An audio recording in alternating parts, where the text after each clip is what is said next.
निष्ठाय भक्ति वेदांत स्वामिनिति नामिने।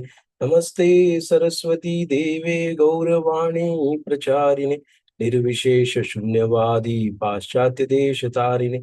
जय श्री कृष्ण चैतन्य प्रभु नित्यानंद श्री अद्वैत गदाधर श्रीवासादि गौर भक्त वृंद। हरे कृष्णा कृष्णा कृष्णा हरे हरे, हरे राम राम राम हरे हरे। जय श्री प्रभुपाद की जय, अनंत कोटि वैष्णव वृंद की जय। हरे कृष्णा। स्वागत है आप सभी का आज के इस सत्र में। तो हम लोग आज श्रीमद् भगवद गीता अध्याय 6 और श्लोक संख्या 43 पढ़ने वाले हैं।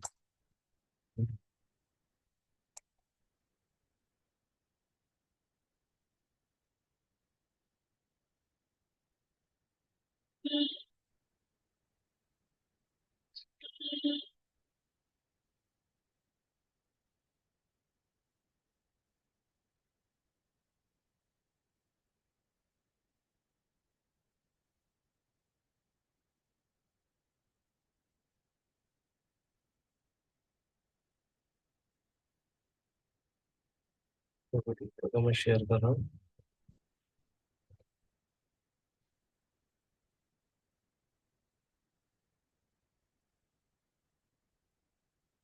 हरे कृष्णा। हरे कृष्ण प्रभु जी। हरे कृष्णा मैडम। तो हमने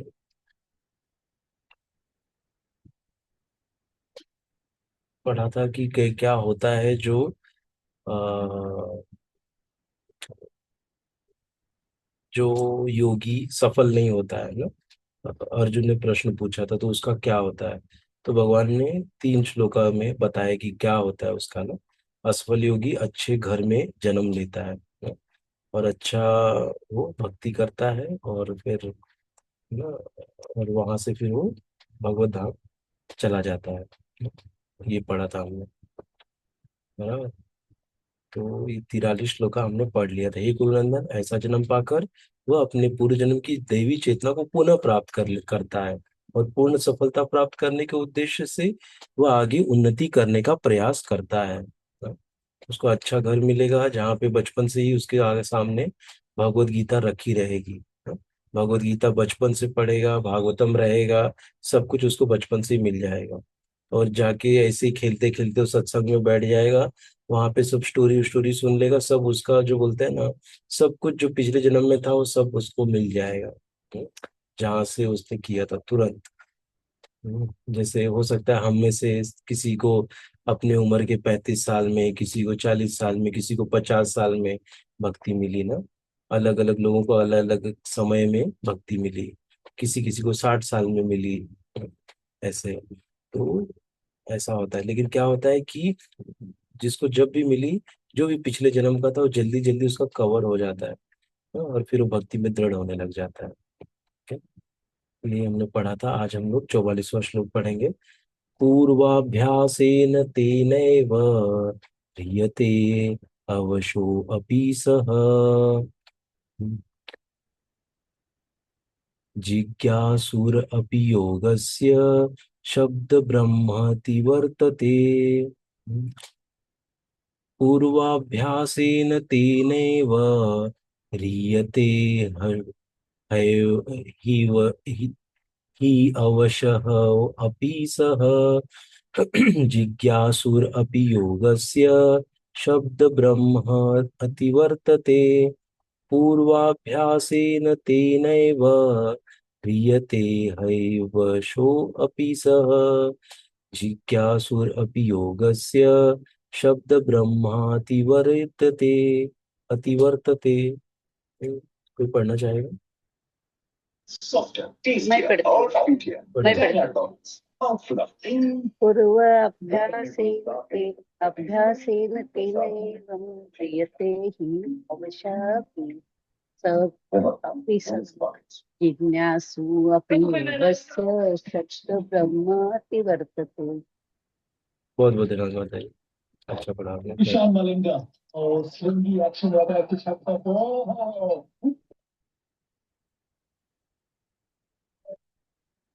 फिर अभी वर्ड टू वर्ड मीनिंग देखते हैं। पूर्व पिछला, अभ्यासेन अभ्यास से, तेन उससे, एव ही, ह्रियते आकर्षित होता है, ही निश्चय ही, अवशः स्वतः, अपि भी सह वह, जिज्ञासु उत्सुक, अपि भी, योग से योग के विषय में, शब्द ब्रह्म, शास्त्रों के अनुष्ठान, अतिवर्तते परे चला जाता है, उल्लंघन करता है। हम्म। अपने पूर्व जन्म की दैवी चेतना से वह न चाहते हुए भी स्वतः योग के नियमों की ओर आकर्षित होता है। ऐसा जिज्ञासु योगी शास्त्रों के अनुष्ठानों से परे स्थित होता है। तात्पर्य पढ़ते हैं। उन्नत योगी जन शास्त्रों के अनुष्ठानों के प्रति अधिक आकृष्ट नहीं होते, किंतु योग नियमों के प्रति स्वतः आकृष्ट होते हैं। हाँ, अनुष्ठान मतलब क्या? जो बड़े बड़े यज्ञ होते हैं ना, जैसे अश्वमेध यज्ञ, हाँ, वाजपेयी यज्ञ, बहुत सारे से बड़े बड़े यज्ञ जिसको बहुत साल लगते हैं जिसको करने में ना, ऐसे अनुष्ठान होते हैं कुछ कुछ ना, 10 दिन 15 दिन का अनुष्ठान, ऐसे तो उसमें वो आकृष्ट नहीं होते ना उन्नत योगी जन, किंतु योग नियमों के प्रति स्वतः आकृष्ट होते हैं, जिनके द्वारा वे कृष्ण भावनामृत में आरूढ़ हो सकते हैं। हाँ, मतलब आरूढ़ मतलब वो उसमें स्टेबल हो सकते हैं। कस के उसको पकड़ सकते हैं। श्रीमद् भागवत 3.33.7 में उन्नत योगियों द्वारा वैदिक अनुष्ठानों के प्रति अवहेलना की व्याख्या इस प्रकार की गई है। अहो बत श्वपचो अतो गरियान यज्जी हरग्रे वर्तते नाम तुभ्यं ते पुस्तपस्ते जुहुवः समसु सम सस्नुरार्या ब्राह्मण अनुचूर्णाम गृणन्ति एते। हे भगवान, जो लोग आपके पवित्र नाम का जप करते हैं, वे चांडालों के परिवारों में जन्म लेकर भी आध्यात्मिक जीवन में अत्यधिक प्रगत होते हैं। ऐसे बहुत सारे एग्जाम्पल्स हैं ना, जो कि मतलब एक ऐसे मतलब घर में पैदा हुए हैं कि पूछिए मत। मतलब हमारे जैसे इस्कॉन में भी देखते हैं, ऐसे भी भक्त हैं जो कि बहुत एकदम मतलब बहुत ही गरीबी से मतलब झोपड़े में से रह के, लेकिन उनको किसी ने तो भक्ति करने के लिए आग्रह किया, उन्होंने भक्ति किया, और उससे आज के डेट में वो बहुत बड़े बड़े ऐसे काउंसिलर बन गए। हाँ, ऐसे बहुत अनेक ऐसे एग्जाम्पल्स हैं। मतलब उनको देख के भी नहीं लगेगा कि एक रोटी पाने के लिए भी वो लोग मुस्ताद थे। एक ऐसा समय था। हाँ, तो ऐसा होता है मतलब कि जो चांडालों के परिवार में जन्म लेकर भी आध्यात्मिक जीवन में अत्यधिक प्रगत होते हैं। जैसे हम साउथ अफ्रीका का ना, अलग अलग जगहों का भी देख सकते हैं कि वहां पे भी वो लोग के पास भी मतलब बहुत सारी गरीबी होगी, लेकिन किसी ने तो मतलब भक्ति दे दी या मिल गया, उनको भगवत गीता मिल गई, थोड़ा पढ़ लिए, वहां पे वो लोग जप करने लग गए, सब करने लग गए ना। अभी आज के डेट में वो लोग बहुत अच्छी भक्ति करने लग गए। ऐसे बहुत सारे हैं ना। चांडाल मतलब कौन? जो कि चांडाल कैसे बोलते हैं, कुत्ता खाने वाला, उसको चंडाल बोलते हैं ना? हम्म। तो ऐसे भी लोग हैं जो जैसे भी इंडोनेशिया हुआ, ऐसे जगहों पे भी बहुत अ, कुत्ता खाने वाले लोग रहते हैं ना। ऐसे बताते थे हमारे पिताश्री, जो कि अपने मुंबई पोर्ट पे रहते थे, तो बोलते थे कि जब भी इंडोनेशिया से कोई शिप आती थी, तो वहां के जितने कुत्ते थे सब भाग जाते थे। एक भी कुत्ता वहां पे पोर्ट पे दिखता नहीं था। जो भाऊचा धक्का बोलो, गोदी बोलो, गोदी पे ये सारे कुत्ते गायब हो जाते थे, एक भी कुत्ता दिखता नहीं था।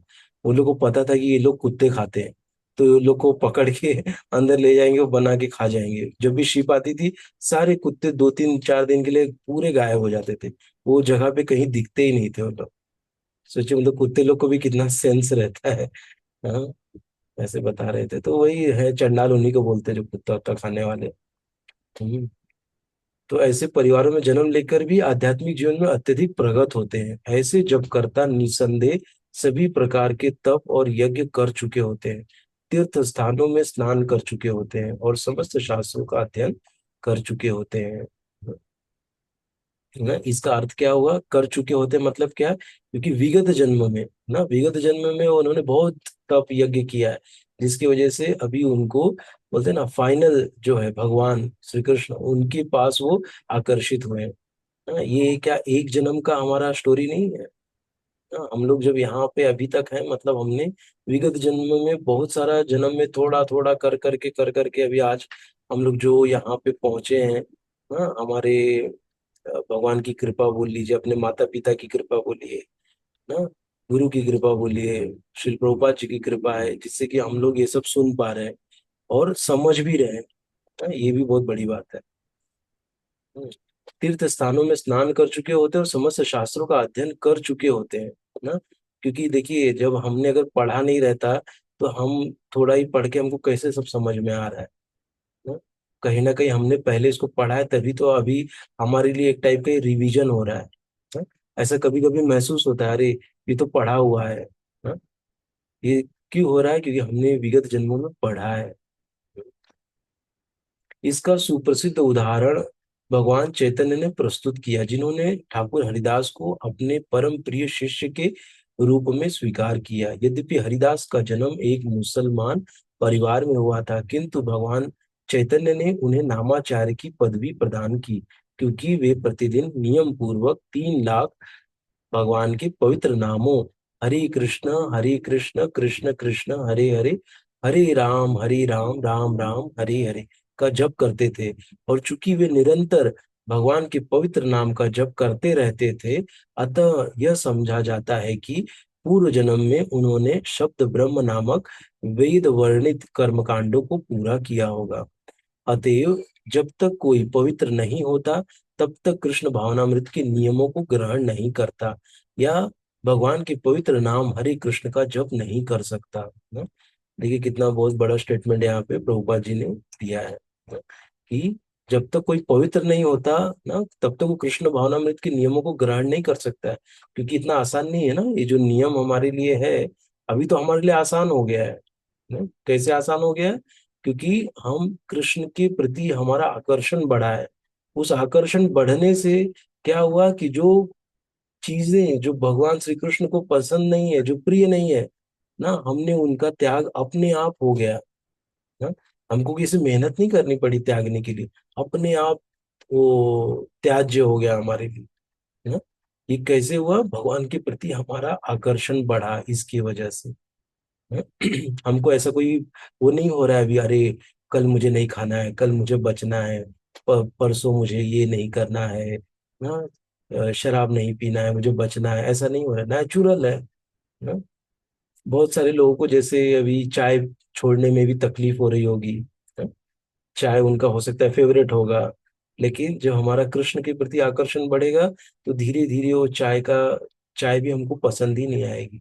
क्यों? क्योंकि वो कृष्ण को पसंद नहीं है। तो हमको जो कृष्ण को पसंद है, उस चीजों से हमको प्रेम होते जाता है ऐसे। तो जो भी हमारे लिए विधि निषेध बोला गया है ना, जैसे मादक पदार्थों का सेवन नहीं करना ना, जुआ नहीं खेलना, और मांसाहार नहीं करना, पराई स्त्री पराई पुरुष के साथ संबंध नहीं रखना ना, तो ये सब चीजें हमारे लिए नेचुरल हो जाएगी। हम्म, सहज रूप से हम इसको करने लग जाएंगे। तो ये होता है इसलिए हमको जब तक वो पवित्र, और ये कैसा है कि हमने विगत जन्म में किया है, यहाँ पर खाली हमको थोड़ा कोई बताने वाला होना चाहिए, कोई हमारा हाथ पकड़ के चलने वाला होना चाहिए ना। तब क्योंकि कैसे होता है कि हम खुद से कुछ चीज नहीं करते, हमको कोई तो बताने वाला होना चाहिए ना। जब हमको किसी के हम संपर्क में आते हैं, कोई हमको बताता है, जब हम सुनते हैं ना, ऐसे ही हम भक्त बने। बराबर, किसी ने हमको हमारा हाथ पकड़ के उठाया हमको ना। इस संसार में हम लोग भी वैसे ही बहुत जूझ रहे थे ना, लेकिन किसी भगवान की कृपा से किसी ने आके हमारा हाथ थामा और हमको ना भगवान से जोड़ा, जिससे कि हमको ये सब प्रोसेस पता चला ना। और कैसे हम इसको अभी आराम से करने भी लग गए ना। और करने के बाद इसमें जुड़े अभी तक क्यों हैं? क्योंकि इससे हमारे जीवन में क्या बदलाव आया और क्या हमको अपने जीवन में लाभ मिला ना, ये चीज अच्छे से हम जानते हैं। इसीलिए तो हम लोग अभी तक जुड़े हुए हैं ना। अगर हमारे जीवन में कुछ बदल ही नहीं आता, कुछ अलग होता ही नहीं था, तो हम क्यों इसमें जुड़े रहते? बराबर ना? ऐसा है, क्योंकि हमको जीवन में लाभ मिला है, इसीलिए हम इससे अभी तक जुड़े हुए हैं।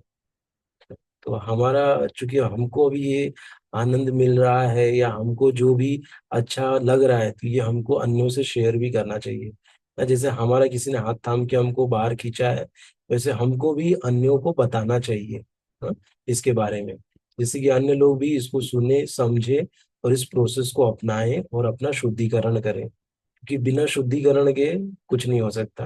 हाँ? हो सकता है अगले जन्म में, आज की डेट में वो हंस रहे हैं ना, कोई झोपड़े में रह रहा है तो बोल रहे हैं अरे देखो कैसा है वो, खाने को कुछ नहीं है, रहने को कपड़ा नहीं है पहनने को, उसके ऊपर हो सकता है उसका मजाक उड़ा रहे हो ना, पूरा फैमिली मिलके, बच्चे और पेरेंट्स सब मिलके उसका मजाक उड़ा रहे होंगे, लेकिन कल को वही वो बनने वाले हैं ना, उनको पता नहीं है कि वही अगले जन्म में फिर से वो वही बनने वाले हैं। ऐसा है क्यों? क्योंकि शुद्धिकरण नहीं हुआ ना, जीवन मिला है एक उद्देश्य की प्राप्ति के लिए ना। अगर हम लोग वही पाश्विक जीवन व्यतीत करेंगे ना, तो फिर कैसे चलेगा? जो पशु करते हैं ना, आहार निद्रा भय मैथुन, अगर हम भी वही आहार निद्रा भय मैथुन में रहेंगे तो हम कैसे फिर ना अपने आप को ऊपर उठाएंगे, और कैसे हम भगवान के धाम में जाने के लिए योग्य बने?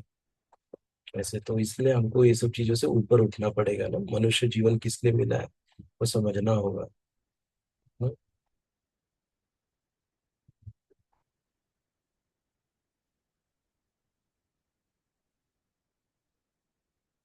वही बता रहे हैं। अभी आगे का देखते हैं श्लोक का, 45वां है।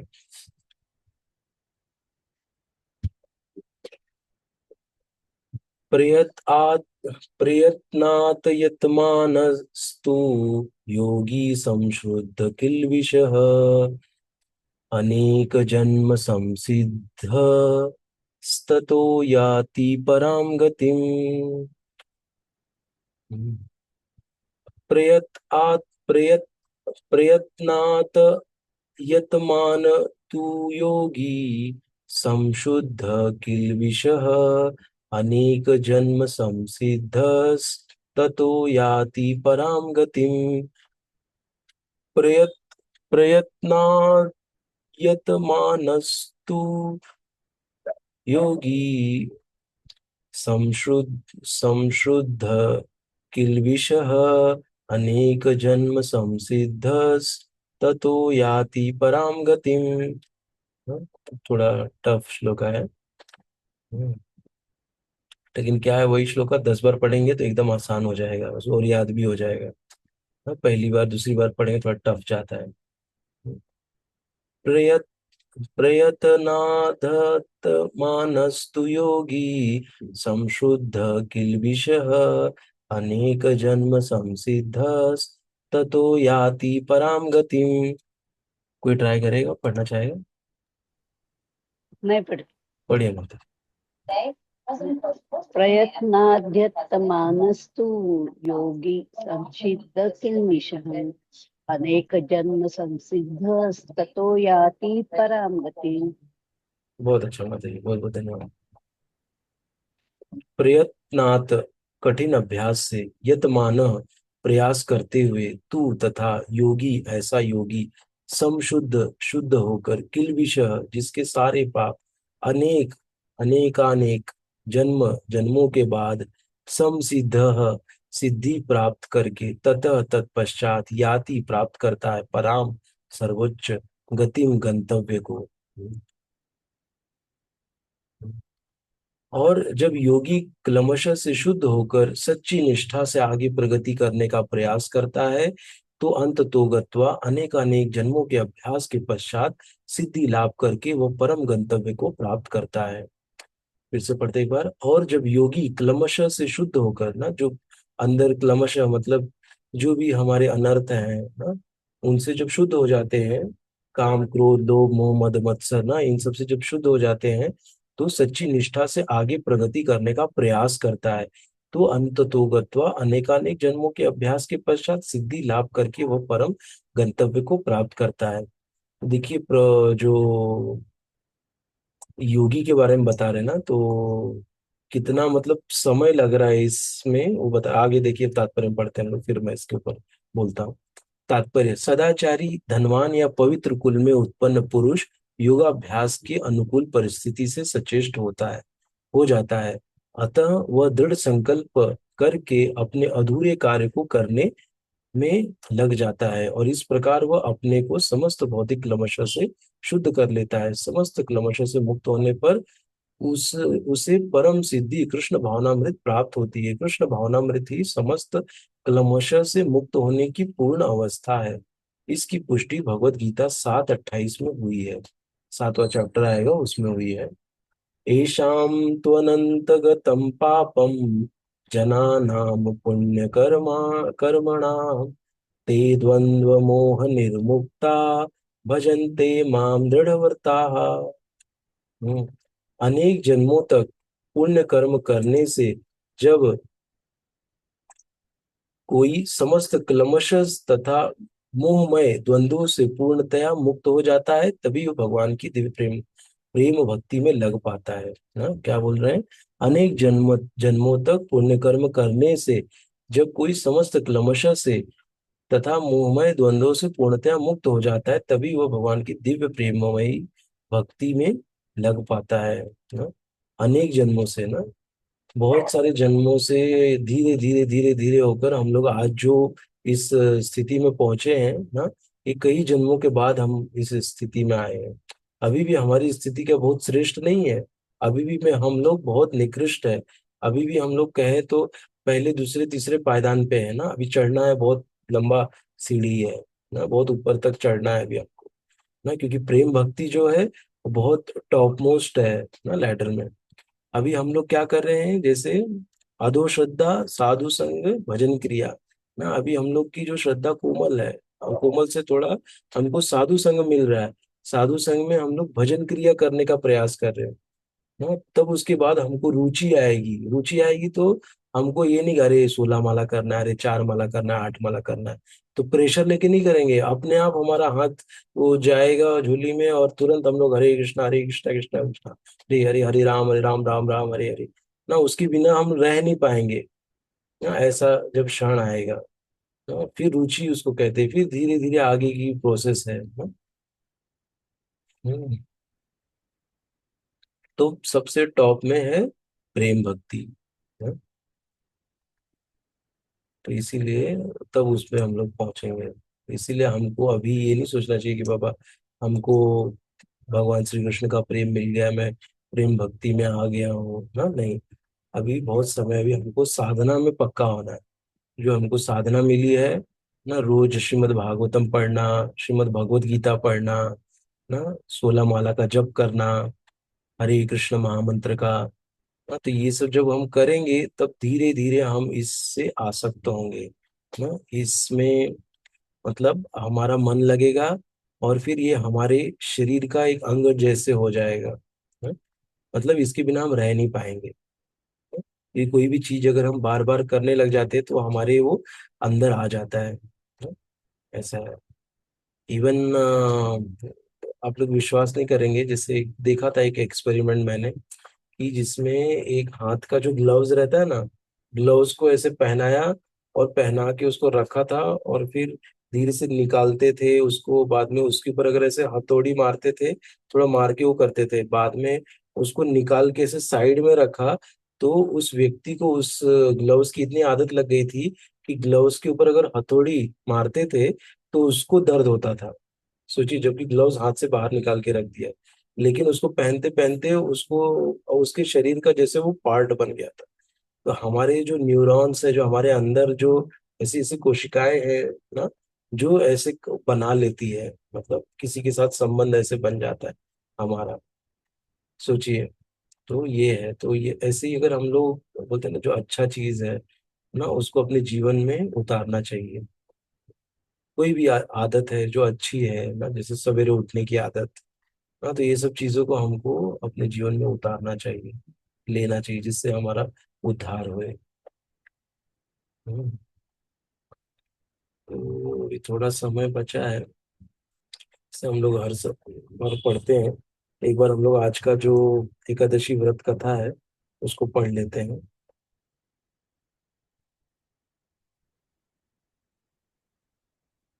आप में से किसी कोई प्रश्न है, या कोई कुछ बोलना चाहता है? हरे कृष्ण प्रभु जी, मेरा एक प्रश्न है। हाँ बोले ना।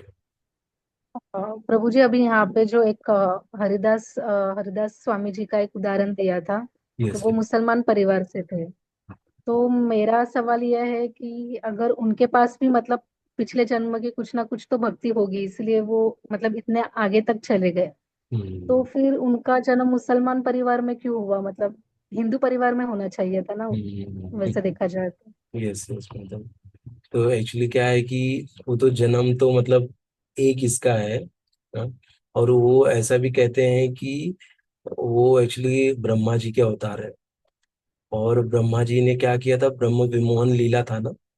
तो जो ब्रह्म विमोहन लीला हुआ था वृंदावन में, जहाँ पे उन्होंने सारे ग्वाल और ग्वाल वालों को और बछड़ों को गायब कर दिया था ना ब्रह्मा जी ने, वृंदावन में।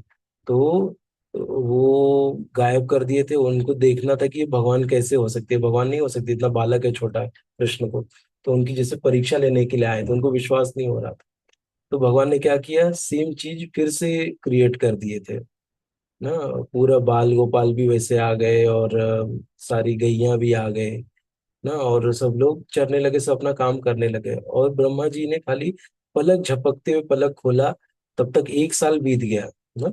और 1 साल, जैसे ब्रह्मा जी तो ब्रह्म लोक के हैं ना, उसी में 1 साल बीत गया उनके एक पलक झपकते और खोलने में। और क्या हुआ उसमें कि 1 साल बीता और देख रहे कि सब लोग सुचारू ढंग से कर रहे हैं, और गाय भी दिख रही है, ग्वाल भी दिख रहा है, और वो वहां पे भी देख रहे हैं, यहाँ पे भी दिख रहे हैं। दोनों तरफ मुझे ग्वाल वाल भी और गायें भी दिख रही हैं। तब वो समझ गए भगवान है, तब जाके भगवान से प्रार्थना करने लग गए। और अपने उन्होंने जो ये अपराध किया उससे क्षमा याचना करने लग गए। और बोले ये मेरा अपराध तभी खत्म होगा जब मैं किसी मलेच्छ परिवार में जन्म लूंगा ना। तो वो ऐसा, तो वो फिर वो भी कलयुग में मलेच्छ, तो वो बहुत दिन तक तपस्या कर रहे थे। उसके बाद फिर उनको ऐसे मतलब वो परिवार में जन्म मिले लिए, मलेच्छ परिवार में, मुसलमान परिवार में उन्होंने जन्म लिया। और फिर उन्होंने सीधा वहां से ऐसी मतलब भक्ति की, और वो कहाँ गए, सीधा भगवत चले गए, ऐसे कहते हैं। तो ये भी एक स्टोरी आती है। और क्या है कि कहते हैं ना कि इम्पोर्टेंट क्या है, आप कोई भी परिवार में रहो ना, जरूरी क्या है, भक्ति। सबसे महत्वपूर्ण क्या है, भक्ति करना। तो चाहे आप कोई मलेच्छ परिवार में जन्म हो, चाहे कहीं भी हो, तो यही हमारे जो संप्रदाय की खासियत है ना। हमारा संप्रदाय क्या कहता है कि आप कोई भी इसमें जन्मे हो, चाहे शूद्र परिवार में जन्मे हो, चाहे मुस्लिम परिवार में जन्मे हो, लेकिन यदि आप भक्ति करने में निपुण हो ना, तो आपको वैसा पद मिलेगा। जैसे हम देख सकते हैं कि वो मुसलमान परिवार में जन्मे थे, लेकिन इतने सारे 192 मालों का जप करते थे वो रोज ना। 3 लाख नाम होता है, 192 माला बोलते हैं उसको, जिसको करने में कम से कम 22 से 23 घंटा लगता है। तो उतना माला वो रोज करते थे। तो और इसीलिए उनको क्या बना दिया, नामाचार्य बना दिया ना। नामाचार्य, नामाचार्य श्री हरिदास ठाकुर की जय, हम लोग अपने प्रेम ध्वनि में बोलते हैं ना। तो वही नामाचार्य श्री हरिदास ठाकुर जी है, जो कि मुस्लिम परिवार में जन्मे हैं।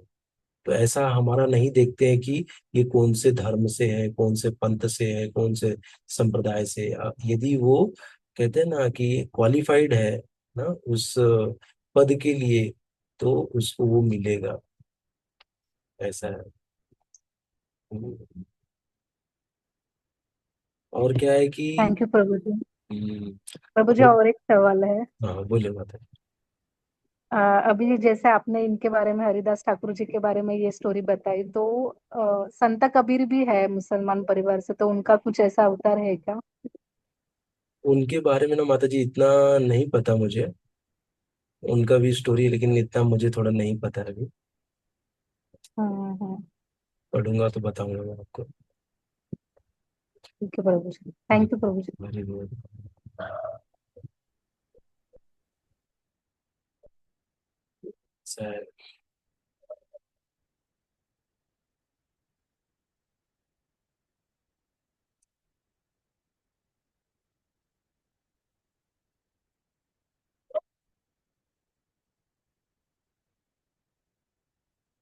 युधिष्ठिर ने पूछा, जनार्दन, ज्येष्ठ मास के कृष्ण पक्ष में किस नाम की एकादशी होती है? मैं उसका महात्म्य सुनना चाहता हूँ, उसे बताने की कृपा कीजिए। भगवान श्री कृष्ण बोले, राजन, आपने संपूर्ण लोगों के हित के लिए बहुत उत्तम बात पूछी है। राजेंद्र, ज्येष्ठ गुजरात महाराष्ट्र के अनुसार वैशाख मास के कृष्ण पक्ष की एकादशी का नाम अपरा है। यह बहुत पुण्य प्रदान करने वाली और बड़े बड़े पातकों का नाश करने वाली है। ब्रह्म हत्या से दबा हुआ गोत्र की हत्या करने वाला, गाय की हत्या करने वाला, गर्भस्थ बालक को मारने वाला, पर निंदक तथा पर स्त्री लंपट पुरुष भी अपरा एकादशी के सेवन से निश्चय ही पाप रहित हो जाते हैं। जो झूठी गवाही देता है, माप तौल में धोखा देता है, बिना जाने ही नक्षत्रों की गणना करता है और कूटनीति से आयुर्वेद का ज्ञाता बनकर वैद्य का काम करता है, ये सब नरक में निवास करने वाले प्राणी हैं। परंतु अपरा एकादशी के सेवन से ये भी पाप रहित हो जाते हैं। यदि कोई क्षत्रिय या क्षात्र धर्म का परित्याग करके युद्ध से भागता है, तो वह क्षत्रियोचित धर्म से भ्रष्ट होने के कारण घोर नरक में पड़ता है। जो शिष्य विद्या प्राप्त करके स्वयं ही गुरु निंदा करता है, वह भी महापातकों से युक्त होकर भयंकर नरक में गिरता है। किंतु अपरा एकादशी के सेवन से ऐसे मनुष्य भी सदगति को प्राप्त होते हैं। माघ में जब सूर्य मकर राशि पर स्थित हो, उस समय प्रयाग में स्नान करने वाले मनुष्य को जो पुण्य प्राप्त होता है, काशी में शिवरात्रि का व्रत करने से जो पुण्य प्राप्त होता है, गया में पिंडदान करके पितरों की तृप्ति कर प्रदान करने वाला पुरुष जिस पुण्य का भागी होता है, बृहस्पति के सिंह राशि पर स्थित होने पर गोदावरी में स्नान करने वाला मानव जिस फल का प्राप्त करता है, बद्रिकाश्रम की यात्रा करने के समय भगवान केदार के दर्शन से तथा बद्री तीर्थ के सेवन से जो पुण्य फल उपलब्ध होता है, तथा सूर्य ग्रहण के समय कुरुक्षेत्र में दक्षिण सहित यज्ञ करके हाथी घोड़ा और स्वर्ण दान करने से जिस फल की प्राप्ति होती है, अपरा एकादशी के सेवन से भी मनुष्य वैसे ही फल प्राप्त करता है। अपरा को उपवास करके भगवान वामन की पूजा करने से मनुष्य सब पापों से मुक्त हो श्री विष्णु लोक में प्रतिष्ठित होता है। इसको पढ़ने और सुनने से सहस्त्र गोदान का फल मिलता है।